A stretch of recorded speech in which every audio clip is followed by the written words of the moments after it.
అయితే నాకు ఒక క్వశ్చన్ అంటే నేను ఎందుకు ఈ క్వశ్చన్ అడగాలనుకుంటున్నా. సో ఎవరికైనా ఇప్పుడు యాసిడ్ పోసినప్పుడు ఫేస్ మొత్తం బర్న్ అయిపోయి జస్ట్ స్కెల్టన్ లాగా కనిపిస్తుంది ఒక్కొక్కరికి ఫేస్.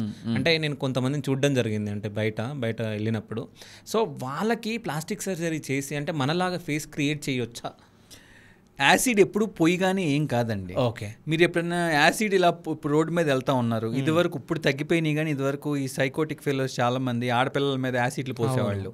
అప్పటి నుంచి యాసిడ్లు బయట అమ్మటం మానేశారు. గవర్నమెంట్ రూల్ పాస్ చేసింది మీరు చూస్తే. అందుకే మనకు బాత్రూంలో యాసిడ్లు దొరకట్లేదు, ఇదివరకు దొరికాయి. అవును. సో ఆ సైకోటిక్ ఫెలోస్ వెళ్ళి మొహం మీద యాసిడ్లు పోసినప్పుడు మీరు వెంటనే చూస్తే ఏంటంటే మొహం ఎర్రబడుద్ది అంతే. వాళ్ళు మంట అంటూ ఉంటారు, మొహం ఎర్రపడుతుంది అంతే.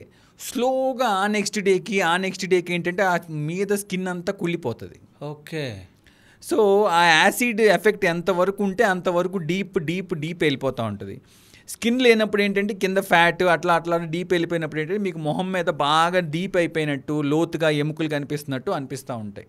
ఓకే. సో అందుకని అది ఏంటంటే యాసిడ్ పేషెంట్స్కి ఇందాక మీరు ఫేస్ రీకన్స్ట్రక్షన్ ఫేస్ గురించి మాట్లాడుకున్నప్పుడు చెప్పినట్టే కొంతవరకు మనం ఫుల్ థిక్నెస్ గ్రాఫ్ట్ లేసి లేదంటే చేతి మేయించి కండ తీసి కండలేసి అట్లా చేసి మనం కొంచెం షేప్ తీసుకురావచ్చు, కానండి నార్మల్ అయితే ఇంపాసిబుల్ చేయలేమండి. ఓకే, నార్మల్ చేయలేము.